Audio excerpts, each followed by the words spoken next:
So let's begin by talking about the connection between culture and communication and use that as a way of getting into the things we need to think about when researching social media.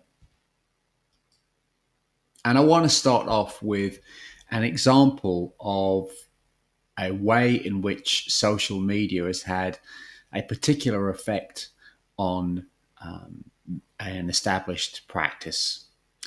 And in this regard, I want to talk about how the death of a woman called Victoria Soto became marked by a series of social media practices that we might see as being really quite unusual, but things which really affected the meaning of this person's death. So, Victoria Soto is a person that you may have heard of.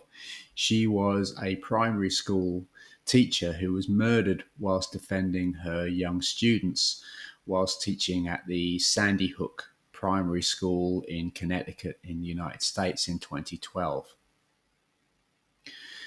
And as if losing their daughter in a very public and very violent way wasn't enough of a tragedy, an upsetting tragedy for Victoria Soto's parents, her family eventually had to go to the lengths of trying to trademark Victoria Soto's name in the wake of her death. So, whilst doing all of the sorts of things that you have to do after the death of a loved one, this family also had to engage in a significant amount of work designed to protect her memory. And this was because of a series of online conspiracy theories that cropped up around Victoria Soto. So you may or may not know that the Sandy Hook killings in 2012 were the subject of a number of conspiracy theories from people online who argued that the murders never happened, that Victoria Soto never existed, or that Victoria Soto was alive and well and living somewhere else, and that Victoria Soto was a crisis actor. There are conspiracy theorists online who would argue that the school shootings that we regularly see in the media don't happen. They are fiction, they are dramas enacted by professional actors.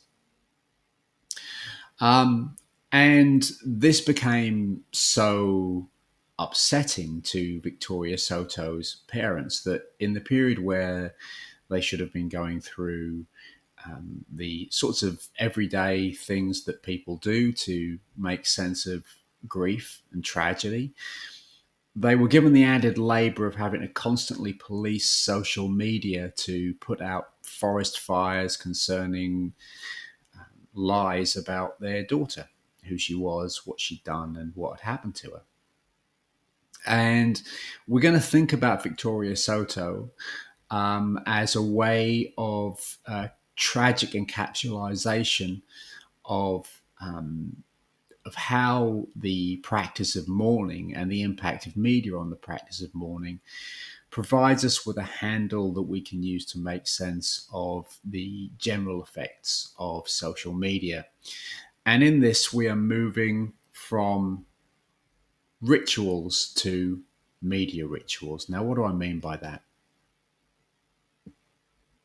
Now, the notion of ritual and its application to communication comes from the work of a very well known media scholar called James Carey. And James Carey is widely credited with forming or being a key player in the formation of the American branch of cultural studies, which is a largely qualitative approach to media research that champions the idea that media become active participants in the construction of social reality. And this is encapsulated in Carey's famous definition of a ritual model of communication that refers to communication as, quote, a symbolic process where whereby reality is produced, maintained, repaired, and transformed. Now, how can we apply this to the death of Victoria Soto? Well, Victoria Soto is a young woman who lived and died in a particular way. But one of the things that quickly became apparent following her death was that the public significance of her death, the meaning of her death, the meaning of her life, were matters of dispute. And what happened as Victoria Soto's parents took on conspiracy theorists online is that we were essentially seeing a struggle for meaning, an active struggle whereby reality was being produced, maintained, repaired, and transformed. Essentially, online conspiracy theorists were trying to transform her death into something that it wasn't.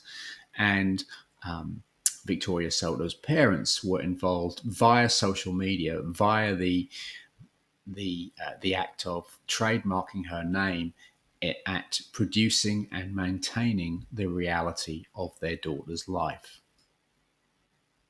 And so it's somewhere within this ritual model of communication that we can begin to understand how to ask the right questions about what social media do in our lives.